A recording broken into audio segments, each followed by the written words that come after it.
गौरी देवी राजकीय महिला महाविद्यालय अलवर में मैं डॉक्टर वी.एन. पांडे बीएससी भाग द्वितीय प्राणी शास्त्र की छात्राओं का स्वागत करता हूं। बच्चों, पिछले लेक्चर में हमने टेस्टिस के बारे में पढ़ा था। आज हम female endocrine structure organ ovary या अंडाशय का अध्ययन करेंगे। ओवरी या अंडाशय प्रमुख फीमेल रिप्रोडक्टिव ऑर्गन है, प्रमुख मादा जननांग है। ये जोड़ेदार रचनाएं होती हैं।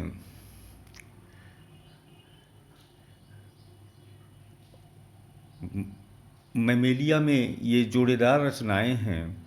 वर्टिब्रेट ग्रुप्स में पक्षी एक ऐसे समूह हैं जहाँ ये अनपेयर्ड होता है, सिंगल ओवरी होता है।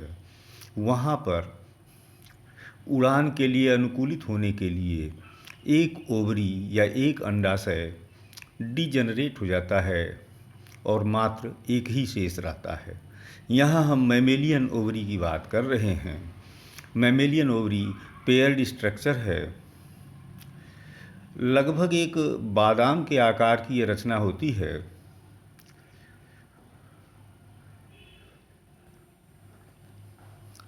यूटेरस के किनारे पर ये ओवेरियन फोसा में स्थित होती हैं और ये पेल्विक कैविटी में ही पाई जाती हैं। एब्डोमिनल कैविटी ही वास्तव में है। ये एब्डोमिनल कैविटी से बाहर स्थित नहीं होती, जैसा कि टेस्टिस के साथ था, वो यहाँ नहीं है। ओवरीज अपने स्थान पर, निर्धारित स्थान पर फिक्स रहती हैं। इसके लिए पेरिटोनियल लिगामेंट, जिसको मीजोवेरियम कहते हैं, इसके द्वारा वो पेरिटोनियम के साथ जुड़ी हुई रहती हैं। जो ओविडक्ट का प्रारंभिक भाग है, जिसे फिम्ब्रिया कहते हैं, उस फिम्ब्रिया से भी कनेक्टिव टिश्यू के द्वारा ओवरीज जुड़ी रहती हैं। यहाँ ये डायग्राम है, आप देख सकते हैं। ये देखें, यूटेरस के साइड्स में ओवरी दिखाई दे रहा है। इसके बगल में ये ओविडक्ट या फैलोपियन ट्यूब है और ये इसका फनेल जैसा भाग है, जिसको फिम्ब्री कहते हैं। तो ये ओवरी है, जोड़ेदार रचना, जो कि यूटेरस और फैलोपियन ट्यूब के बीच में स्थित है। इंटरनल स्ट्रक्चर की बात करें तो ओवरी के बाहर क्यूबॉइडल एपिथेलियम, जिसको जर्मिनल एपिथेलियम कहते हैं, पाया जाता है। जर्मिनल एपिथेलियम में कोशिकाओं की संख्या निश्चित होती है और यही कोशिकाएं एक एक करके वृद्धि करती हैं और फॉलिकल का निर्माण करती हैं।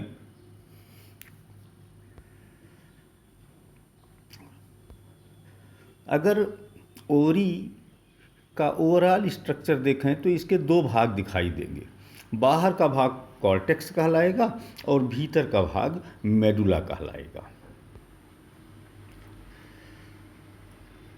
जो आउटर कवरिंग है ओवरी की, उसको ट्यूनिका एल्ब्यूजिनिया कहते हैं। कॉर्टेक्स के भाग में अनेक अंडाणु या ओवेरियन फॉलिकल बढ़ते हुए दिखाई देते हैं। वो बढ़ने की अलग अलग अवस्थाओं में पाए जाते हैं और उसमें से कुछ अपरिपक्व प्रकार के होते हैं और कुछ परिपक्व प्रकार के अंडाणु या फॉलिकल होते हैं। प्रत्येक फॉलिकल के बीच में एक अंडाणु होता है और बाहर उसके फॉलिकल सेल्स होती हैं। जो परिपक्व फॉलिकल होता है उसको ग्राफियन फॉलिकल कहते हैं। ग्राफियन फॉलिकल और बढ़ते हुए फॉलिकल्स के अलावा कॉर्टेक्स भाग में कॉर्पस लूटियम भी पाया जाता है, जो कि इसी फॉलिकल की कोशिकाओं के द्वारा बनता है। जब फॉलिकल में से अंडाणु निकल जाता है, ओवुलेशन हो जाता है, उसके बाद बची हुई कोशिकाएं कॉर्पस लूटियम का निर्माण कर लेती हैं। और यही कॉर्पस लूटियम और फॉलिकल्स, ये इसके एंडोक्राइन स्ट्रक्चर्स हैं, यही हार्मोन का स्राव करते हैं। फॉलिकल और कॉर्पस लूटियम के साथ साथ कॉर्पस एल्बिकान्स नाम की रचनाएं भी कॉर्टेक्स भाग में पाई जाती हैं।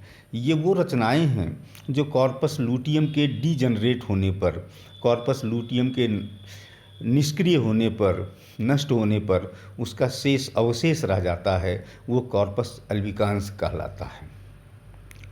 मेडुला के भाग में कनेक्टिव टिश्यू पाया जाता है। रक्त की नलिकाएं बहुत सी पाई जाती हैं, ब्लड स्पेसेस पाए जाते हैं, लिम्फ की नलिकाएं पाई जाती हैं और तंत्रिका के नर्व फाइबर्स पाए जाते हैं। जिस तरह से टेस्टिस में हमने बात की थी कि इनका दोहरा कार्य होता है, उसी प्रकार ओवरीज का भी कार्य दोहरा होता है। एक तरफ तो ये अंडाणु का निर्माण करते हैं और दूसरी तरफ ये विभिन्न हार्मोन्स का स्राव करते हैं। यहाँ हम एंडोक्राइनोलॉजी ऑफ ओवरी पढ़ रहे हैं, हम हार्मोन्स की चर्चा करेंगे। इसके बाकी कार्यों की चर्चा आगामी लेक्चर में, जब हम फिजियोलॉजी ऑफ रिप्रोडक्शन पढ़ेंगे, तब चर्चा करेंगे। तो देखते हैं कौन कौन से हार्मोन ओवरी के द्वारा निर्मित होते हैं। सबसे प्रमुख हार्मोन जो ओवरी के द्वारा निर्माण होता है, उसको एस्ट्रोजन कहते हैं। ये एक स्टेरॉयड हार्मोन है। स्टेरॉयड हार्मोन कोलेस्टेरॉल से डेराइव होते हैं। 3 रूपों में पाया जाता है एस्ट्रोजन: एस्ट्रियोल, एस्ट्राडायोल और एस्ट्रोन। इसमें से जो एस्ट्राडायोल है, यही मुख्य एस्ट्रोजन है जो प्रजनन की अवस्था में उत्पन्न होता है। फॉलिकल की जब वृद्धि होती रहती है, उस समय फॉलिकल की जो थीका इंटरना कोशिकाएं होती हैं, वो एस्ट्रोजन का स्राव करती हैं। जब फॉलिकल में से ओवम रिलीज हो जाता है, उसके बाद कॉर्पस लूटियम एस्ट्रोजन का निर्माण करने लगता है। तो एस्ट्रोजन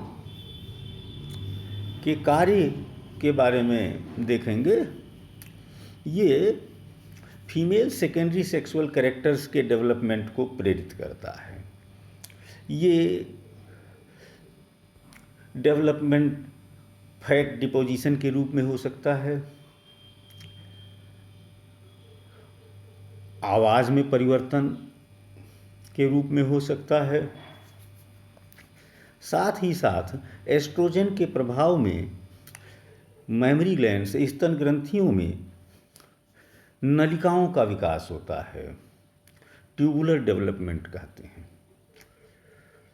इसी प्रकार यूटेरस की दीवारों को थिक करने का काम, मोटा करने का काम भी एस्ट्रोजन के द्वारा होता है और साथ ही साथ ये फॉलिकल की वृद्धि के लिए भी उत्तरदायी होता है।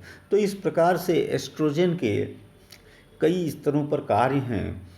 एक तो स्तनी ग्रंथियों में, साथ ही साथ यूटरस की एंडोमेट्रियम की वृद्धि में, तथा overall general fat deposition in the body भी इसी के द्वारा प्रभावित होता है।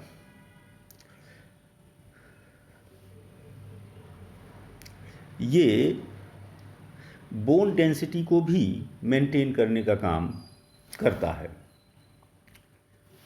एस्ट्रोजन के स्राव का नियंत्रण हाइपोथैलेमस पिट्यूटरी ओवेरियन एक्सिस के द्वारा होता है। हाइपोथैलेमस से FSH-RH follicle stimulating hormone release hormone, ये पेप्टाइड प्रकृति का हार्मोन स्रावित होता है। हाइपोथैलेमस से स्रावित होकर के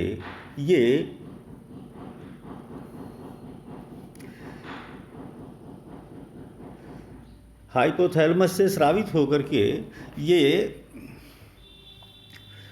पिट्यूटरी में पहुंचता है रक्त से होता हुआ, और पिट्यूटरी के अगले भाग में एडिनोहाइपोफाइसिस के भाग में पहुंच करके वहाँ से ये फॉलिकल स्टिमुलेटिंग हार्मोन FSH का स्राव प्रेरित करता है,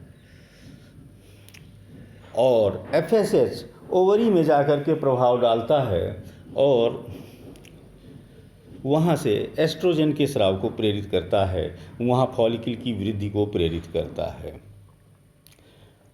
दूसरा प्रमुख हार्मोन प्रोजेस्टेरॉन है, जो कि कॉर्पस लूटियम से स्रावित होता है। ये भी स्टेरॉयड हार्मोन है।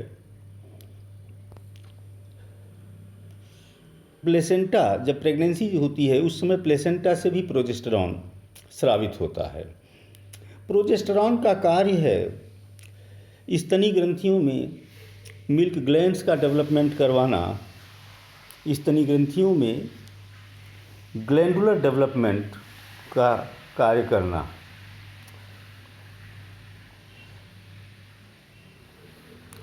एंडोमेट्रियम में भी ग्रंथियों का निर्माण या वैस्कुलराइजेशन, रक्त नलिकाओं के निर्माण का कार्य प्रोजेस्टेरॉन के द्वारा किया जाता है। प्रेगनेंसी को बनाए रखने में प्रोजेस्टेरॉन बहुत ही महत्वपूर्ण है। प्रोजेस्टेरॉन की कमी से प्रेगनेंसी प्रभावित हो जाती है।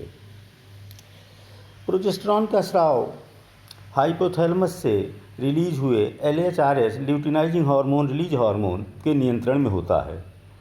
ये LHRH हाइपोथैलेमस से स्रावित होकर के पिट्यूटरी से, एंटीरियर पिट्यूटरी से LH का स्राव करवाता है, ल्यूटिनाइजिंग हार्मोन का स्राव करवाता है, और यही ल्यूटिनाइजिंग हार्मोन कॉर्पस ल्यूटियम के निर्माण को प्रेरित करता है। अगला हार्मोन रिलैक्सिन है। ये प्रोटीन प्रकृति का हार्मोन है, जबकि बाकी दोनों स्टेरॉयड हार्मोन्स थे।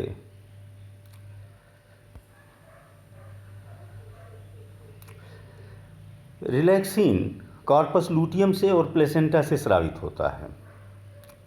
ये प्रेगनेंसी की प्रारंभिक अवस्था में यूटेरस की दीवारों में संकुचन को रोकता है, जिससे कि प्रीमेच्योर चाइल्ड बर्थ न हो जाए।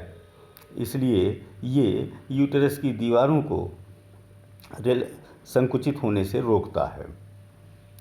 इसके साथ ही साथ ये माँ के रक्त परिवहन तंत्र और उत्सर्जी तंत्र को भी सक्रिय करता है, जिससे कि शिशु को पर्याप्त ऑक्सीजन की आपूर्ति हो सके और पर्याप्त पोषक तत्व पहुँचाए जा सकें, तथा शिशु के उत्सर्जी तत्वों को माँ की किडनी के द्वारा हटाया जा सके, रिमूव किया जा सके।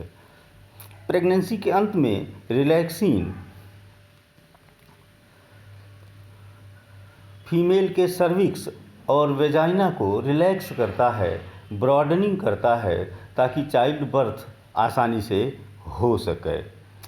साथ ही साथ ये जो एक्स्ट्रा एम्ब्रियोनिक मेम्ब्रेन्स होती हैं उनको भी रप्चर करता है, तोड़ता है, जिससे कि आसानी से चाइल्ड बर्थ हो सके।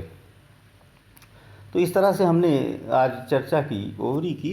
कोई प्रश्न हो तो बच्चों आप लोग क्लास में पूछ सकते हैं, कॉलेज में आकर के, या व्हाट्सएप या फ़ोन से भी पूछ सकते हैं।